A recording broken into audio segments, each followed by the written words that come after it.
Boodlebob's Harry the Higgledy-Piggledy Hosepipe, written and read aloud by Jo Kemp.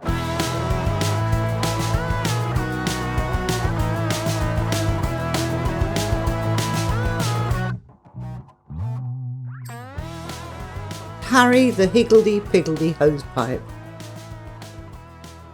This is a story all about Harry. And yes, he's a hosepipe. It's not easy being a hosepipe.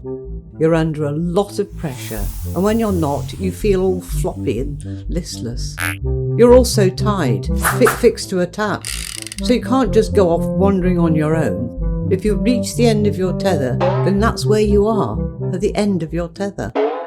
But Harry was a very long hosepipe. In fact, he was so long he didn't even know where the tap was, or even if it was in the same country.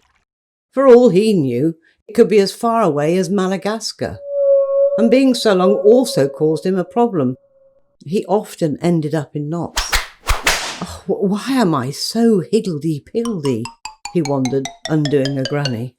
I wish someone could straighten me out. Oh, help! Called Malcolm the Moth, frantically flying around in circles. Crankboth the cat is stuck down the well. He was very loud for a moth. Oh dear, thought Harry, I better go and see if I can help. So, gathering up his loops and coils, he tripped and stumbled across the lawn. Ding dong bell, puss down the well, chorused the housepipe, laughing and rolling around on the grass. They didn't much care for Crankboth, so they thought this was really funny. It's not funny, scolded Queenie the quilt. Poor Crankboth must be scared out of his wits. It's usually him who scares us out of our wits, retorted the housemites, and carried on laughing even louder. Queenie peered over the edge of the well as Crankboth looked up forlornly. Oh gosh, she thought, it's a long way down. Poor Crankboth looked so small and helpless. He also looked very far away. Harry peered over the edge. I'll pop down and take a look, he volunteered, and Queenie smiled. Oh, she said, you are so brave, so long and so handsome. This made Harry feel very brave, long and handsome. Boodlebobs.com. Stand aside, he said, and launched himself into the well.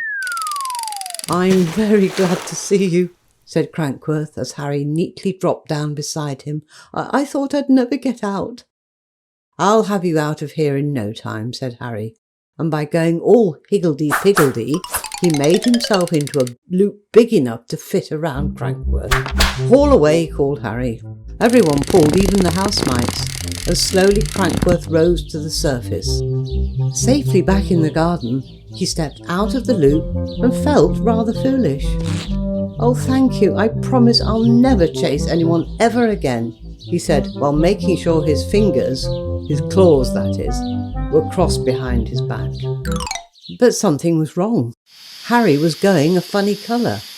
He went from garden green to this isn't good purple, and not only that, he was getting fatter and fatter and fatter. I can't release the pressure. I'm going to explode, he spluttered. The knot's too tight, gasped Queenie. Quick, we've got to find the tap and turn off the water. What? Go all the way to Madagascar? Cried the housemites. No, I'll find the tap. It can't be that far away, said Malcolm, flying around in circles. We'll go too, said the housemites. And me, added Queenie. Everyone disappeared into the undergrowth and followed Harry's long green hosepipe as it continued to get fatter and fatter. Here's the tap, called Queenie at last, and suddenly Spencer the spanner, who'd heard all the commotion, appeared right beside her. Clonk! With one quick blow, the tap turned off and Harry's fat body subsided. Oh, thank you, said Queenie, now more interested in Spencer than she had been in Harry. You're so strong and so brave and so handsome. Just doing my job, said Spencer, bluntly.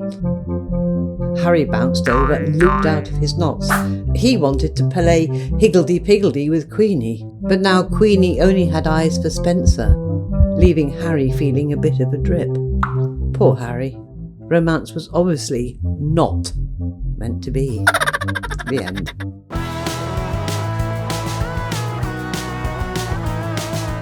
Not K-N-O-T. More stories at boodlebobs.com.